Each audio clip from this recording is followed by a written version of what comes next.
Okay, so for this, I'm going to show you guys how I do my basing. This is what I do for a lot of armies. Makes it really easy to do in bulk. So if you've got 100 guys you've got a base, it makes it a lot easier. So just a few ingredients you need. The first one is kind of the most important one. And this is the sand. There are a lot of ways to get sand, but the easiest one I found, especially when it's kind of anywhere, as long as there's like a local pet store, is this aquarium substrate. It's sand, but it's like nice sand, unlike getting it at a hardware store or something like that where it could be wet or it's meant for like being outside. This is actually really nice sand. And then you need glue, which I would recommend this, which you can get in smaller containers, but this is Elmer's Glue All. Sorry about the focus. I use the Glue All because you can get it in these big jugs for about 20 bucks, but also because it's a lot thicker than school glue, so it'll hold better. And then you'll need black paint. I get it in bulk. It's just whatever acrylic black paint you can get. Doesn't have to be too fancy. I like this stuff actually because one, it's cheap, but two, it's actually a lot thicker than I expected, so it helps to also hold all the basing material in. And then after that, you need rocks, which you can also get where you can buy fish. So just big rocks. For smaller miniatures, you just apply these individually. So you just put one down or two down or however many you need. But for these knights that I'm going to do now, they already have some stuff on them. But it helps build up that terrain. And that way you don't waste a ton of sand, because this fills a lot better. And then, if you really wanted to, I'm not going to do it this time, but if you really wanted to, I keep a lot of broken parts and stuff. Like I've got extra pieces of like sprue and all sorts of stuff, like extra feet from Contemptor Dreadnoughts that I'm not using, like all sorts of stuff. Just any of those resin bits that you probably throw away.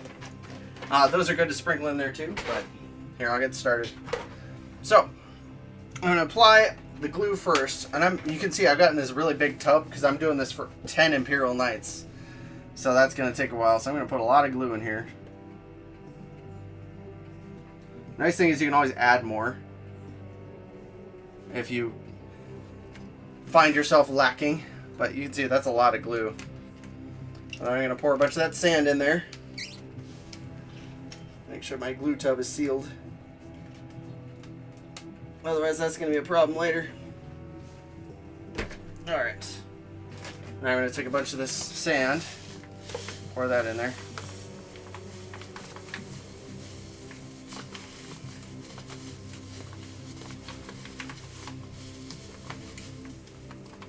I'll kind of show you when I get further in kind of the consistency you want. So I realized my sand was spilling all over the place, so I'm going to pour that in another container. So I will be right back.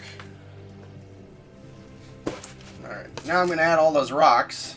So I'll just take a handful at a time. You're probably going to need quite a few for this, but like before, if you are using it just for an army, so for troops and stuff, for smaller figures, just use a few rocks. You don't need this many. And now the black paint.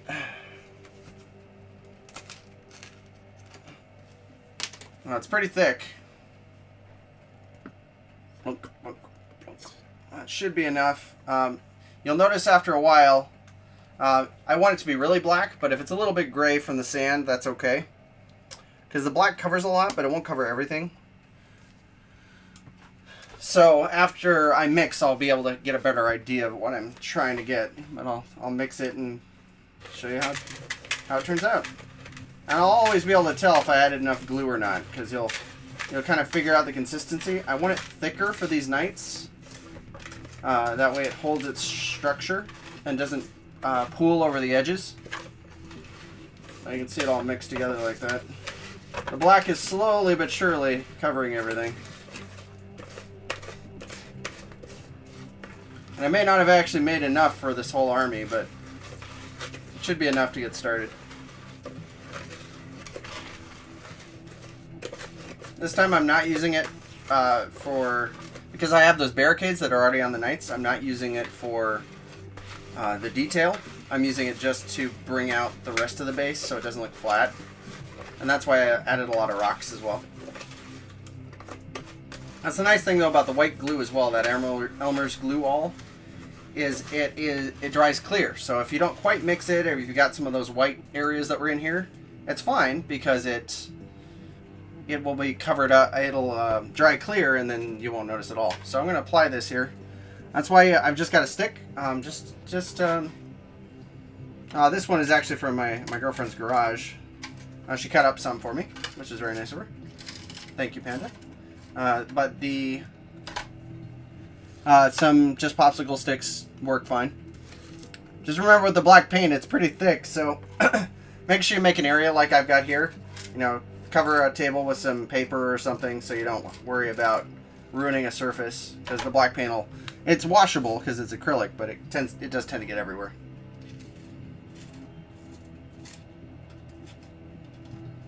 There. So it's not too hard to apply this, especially if you have that. It does take time if you don't want to use your hands, which I may end up putting some gloves on and using my hands, come to think of it. You know what? I'll show you guys that too. It's a lot easier than... That's why I have the rotating turntable as well. That helps a lot, especially on the bigger figures. But I'll get some gloves on and I'll show you. Makes it a lot easier. Sometimes I do it with just my hands, but I've got a surplus of gloves right now, so I'm just going to put on some... These are the ones I use for airbrushing. There. Just grab a bunch of this gunk. Turn. Especially if we're in here, I have to kind of drop it in there. Problem is as well that it's really, you can see it's really sticky. So it does want to stick to you. So you can kind of get a little more control, but then not. So you can kind of just figure out how you want to do it. This is a lot more fun, but it is, like I said, a little messy. So turns out that this is not working out as well as I'd hoped. But I just wanted to show you guys different ideas. Sometimes I get a little more impatient. I want to do it this way. Sometimes I notice that I'm wrong and I have a little more control with the stick. So we'll see. Yeah. But it is the right consistency. It tends to... Here, I'll show you. Here. This is about the right consistency you want, though. It's slowly coming off, but it's kind of holding its shape. And that's about the consistency you want for the base, because it'll all settle. That way you don't have too many raised bumps. But it also won't settle too much to flow right off the base. You'll notice if it's thin enough to start flowing off of the base, you made it too thin. You don't want it, it's not like water. You want it to be a paste. But there you go. That's pretty much it. And then you let that dry. It usually takes overnight. That Elmer's glue, that glue all is great, but it does take about 24 hours to dry. That's why I'm doing it so early in this project. So that way tomorrow when I start working, this is done. It also helps if you have like a little desk fan. I have one of these USB desk fans. That helps a lot too. Then you can just point your models at, point it at your models and you're good to go. But that's it. I just wanted to show you guys that really quick. That's how I do my basing for a lot of my miniatures. So now that the base is done, I gave it about 24 hours to dry. Now I've got to come back in with a couple more colors. So I've got this zinc, which is basically administratum gray. It's a really dark gray. And then I've got granite gray, which is lighter gray, which is comparable to administratum gray from Games Workshop. So Mechanicus standard, administratum. So just one darker gray than the other. And it's nice if you have a bigger contrast there, and you can see it. This one's really, really dark compared to this one. So, but I'm also missing some spots on here. So what I'm going to do is I'm going to start with the darker color to cover up any spots that I missed. And you can, if you want to give it, if you're just dry brushing this and you want to give it a little more definition, you can kind of apply patches of this, of the darker gray. But the entire purpose of the dry brush is to pull out all this detail. Like you can see it, but it's all black, so there's not quite enough shadows. Like it's all shadow. So that's what the dry brush is supposed to do. And I do a combination of dry brush and airbrush. So I'll do this, figure this out, and then in a bit I'll show you guys how I airbrush them too. But I wanted to do all the dry brushing first. So like I said, just hit the edge. I'm gonna airbrush a lot of this.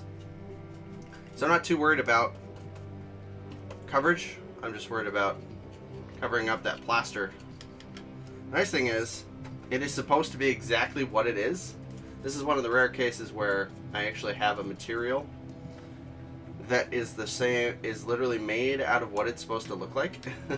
So these barricades, they're all chipped and cracked and shot up and dented, and that's the idea, because they are literally made out of a plaster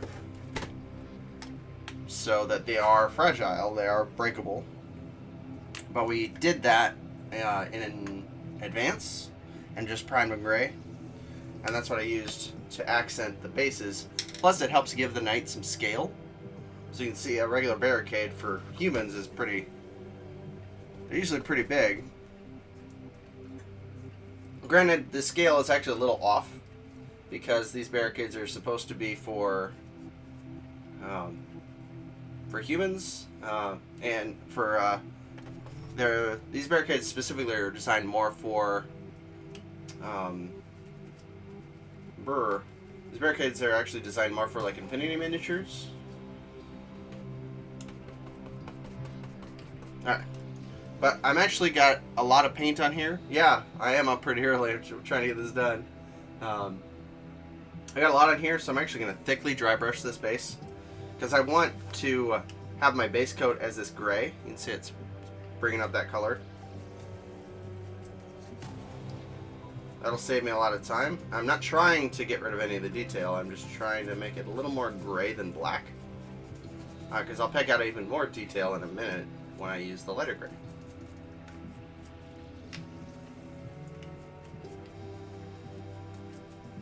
And don't worry, especially if you're on a model this big, don't worry about hitting the toes. Try not to hit the pistons or anything, but don't worry about hitting the toes.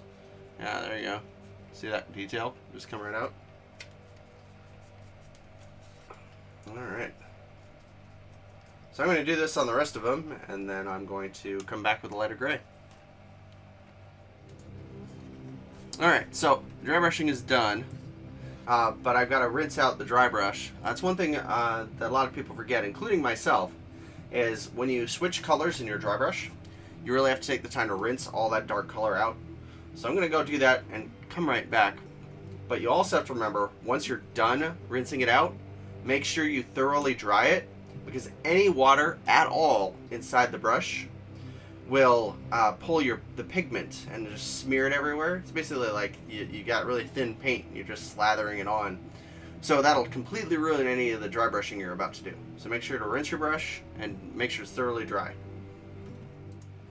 Alright, now that I'm back with a dry brush, I'm going to use this lighter gray and just put a little on my palette. I was heavily dry brushing before, but I have to really tone that down this time. So I'm taking some out, and you can kind of see it on the tip there. It's not very much, and I'm even brushing that aside on here. So that's why I have like this, just like the topper to my brush holder. But I never use it for anything, and I never cover up my brush holder. There we go.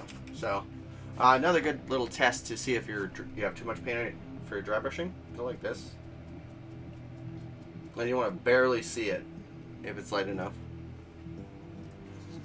That also lets you, that's also, because I just said about making sure your brush is not wet after you rinse it between coats of dry brushing. This test is really nice too, to see if there's any water left, because you can feel the water. So, alright. Now my base again, and this time, I'm just working on the tops and the edges and the corners, bring out all the color. It's better to err on the side of being lighter than darker. Yeah, there you go. You can see that. Slowly but surely bringing it out. It may end up being that you decide, hey, this is taking too long. I want it a little bit brighter, and you can, but just go back, use your hand, go back, make sure it's not too much, and then you can go in heavier, actually really push. There. See? Not bad. Then we just do that on the whole thing, and that'll bring out all the color, and then in a bit I'll go back with the airbrush because I have to hit some rust where this exposed metal is corroding. And that'll spill down as rain hits it, so try to create a more realistic effect. Plus, you also don't know, especially for, hit my camera, especially for a battlefield like this, you don't know if there's little bits of metal or part of a building or a gun or something that's stuck in the ground that could be corroding as well, because this is an older battlefield that's been around for a while, so I want to give it that nice, more organic look.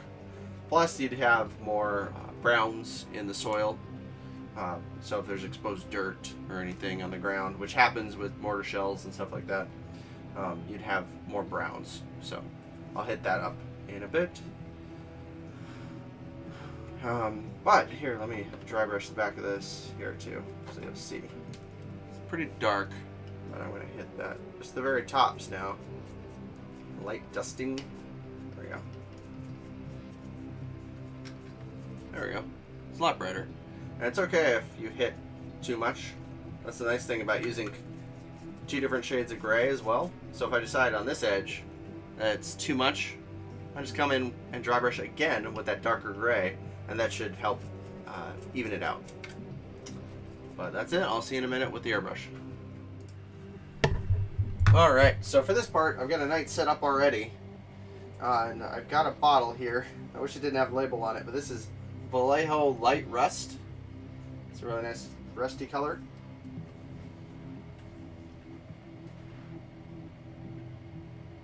It's like a weird brown color, like brownish orange. So what I'm going to do with this is I'm just going to make it so that it accents the base. So like a crack here, you see right there, and hit it just like that. Some certain patches, it doesn't have to be perfect, I just want it to accent everything else. And then any rust effects that I want to have in all the cracks are going to be just like that. So here, I'll hold it up a little closer. Right there. Here and there, I'm just doing it so that it looks a little more natural as a base. And you really want to emphasize where the rebar is showing. There we go. It's pretty simple. There's just some dry brush techniques and some actual airbrushing. That's really it. You can add more or less rust depending on what you're doing, but that's it. Just make it a little more organic looking.